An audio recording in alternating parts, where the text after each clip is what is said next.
এই পাতা ফেলে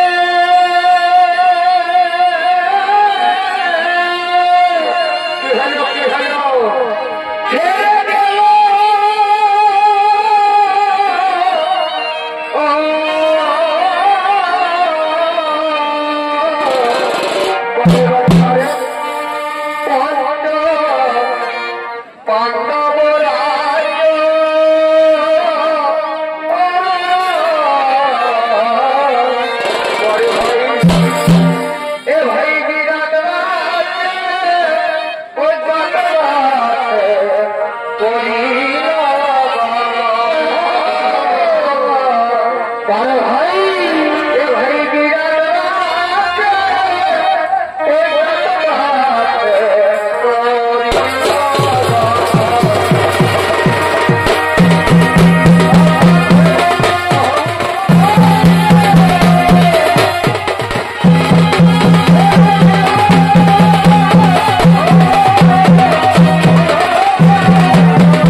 সেনাপতি সৈন্যগণ তারা নিজের রাজসভার দিকে করেছেন আগমন।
মন্ত্রী সেনাপতি সৈন্যগণ আমার রাজ্যের সমস্ত প্রজা কুশলে রয়েছে তো?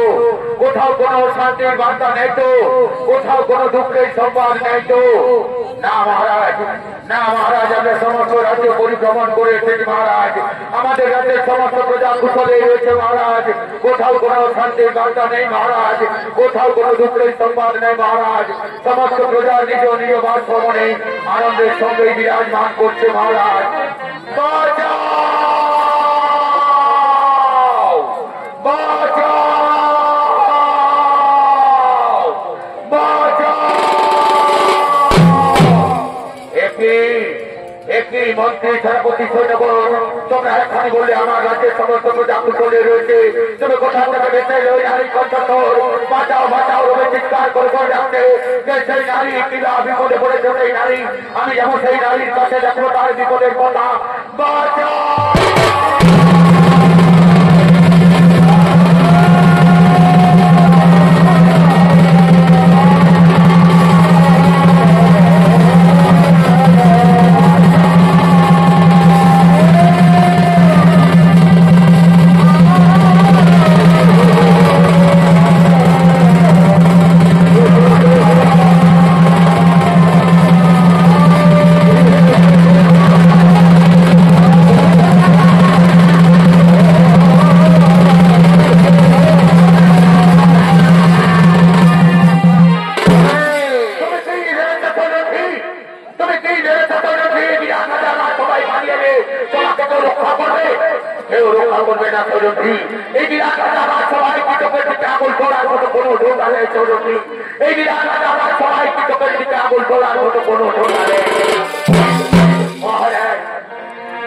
আপনি তো নিজ চোখে দেখলেন মহারাজ কৃষক কিভাবে আমাকে অপমানিত কলঙ্কিত করার চেষ্টা করেছে মহারাজ। এই অপমানের জন্য কৃষককে আপনি দণ্ড দিয়ে মহারাজ, এই অপমানের জন্য কৃষককে আপনি দণ্ড দিয়ে। শোনো সৈরন্দ্রী, কৃষকের এই ভুলের জন্য কৃষককে তুমি ক্ষমা করে দাও সৈরন্দ্রী। ক্ষমাই হলো জীবনের মূল ধর্ম, ক্ষমাই হলো জীবনের মূল কর্ম। কৃষককে তুমি ক্ষমা করে দাও সৈরন্দ্রী। না, কৃষককে আমি কিছুতেই ক্ষমা করতে পারবো না। কৃষক যেভাবে আমাকে অপমানিত কলঙ্কিত করার চেষ্টা করেছে তাকে আমি কিছুতেই ক্ষমা করতে পারবো না। আমারও পঞ্চ গান্ধর্ব স্বামী রয়েছে, এই অপমানের প্রতিশোধ আমি অবশ্যই নেব, এই অপমানের প্রতিশোধ আমি অবশ্যই নেব। অপমানের প্রতিশোধ নেব।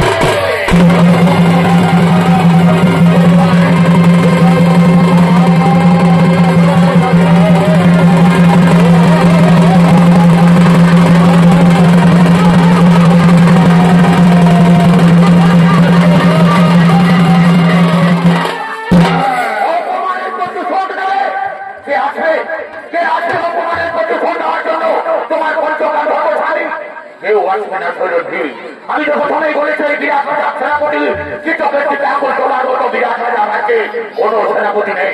শোনো শোনো সৈরন্দ্রী, তোমার রূপ ও যৌবনে আমি যখন মনে করছি সৈরন্দ্রী, তখন এক না একদিন নিশ্চয়ই আমি তোমাকে আপন করে পাবো সৈরন্দ্রী। আজ আমি এই সভা মাস থেকে খালি হাতে দেখলাম সৈরন্দ্রী, কিন্তু কথাটা যেন মনে থাকে সৈরন্দ্রী, এক না একদিন নিশ্চয়ই আমি তোমাকে আপন করে পাবো সৈরন্দ্রী, এক না একদিন নিশ্চয়ই আমি তোমাকে আপন করে পাবো। কথাটা যেন মনে থাকে সৈরন্দ্রী, কথাটা যেন মনে থাকে। মহারাজ, এখনো কি আপনি চুপ করে থাকবেন মহারাজ? প্রজা হলো রাজার কাছে পুত্র সব, প্রজার সুখে দুঃখে বিপদে আপদে রাজার সাহায্যের হাত বাড়িয়ে দেয়। আমিও আপনার রাজ্যের একজন প্রজা সব মহারাজ। আমার বিপদে দিলে আপনি যদি এগিয়ে না আসেন আমি কোথায় যাব? তার কাছে গিয়ে বলবো আমার বিপদের কথা? ও বুঝতে পেরেছি মহারাজ, আপনি যখন আমার দিক থেকে মুখ ফিরিয়ে নিয়েছেন তখন আমি বুঝতে পেরেছি আপনিও ধৃতরাষ্ট্রের মতো স্নেহ হতে অন্ধ হয়ে রয়েছেন মহারাজ। তাই তো কৃষককে দণ্ড দেওয়ার মতো ক্ষমতা আপনার নেই মহারাজ। আপনি যখন কৃষককে দণ্ড দিলেন না মহারাজ, তখন আমারও পঞ্চ গান্ধর্ব স্বামী রয়েছে মহারাজ।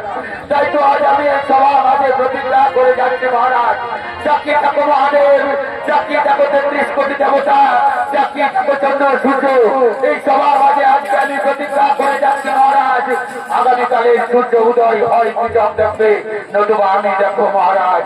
আগামীকালে সূর্য উদয় হয় কিতাব দেখবে, নতুবা আমি দেখো মহারাজ।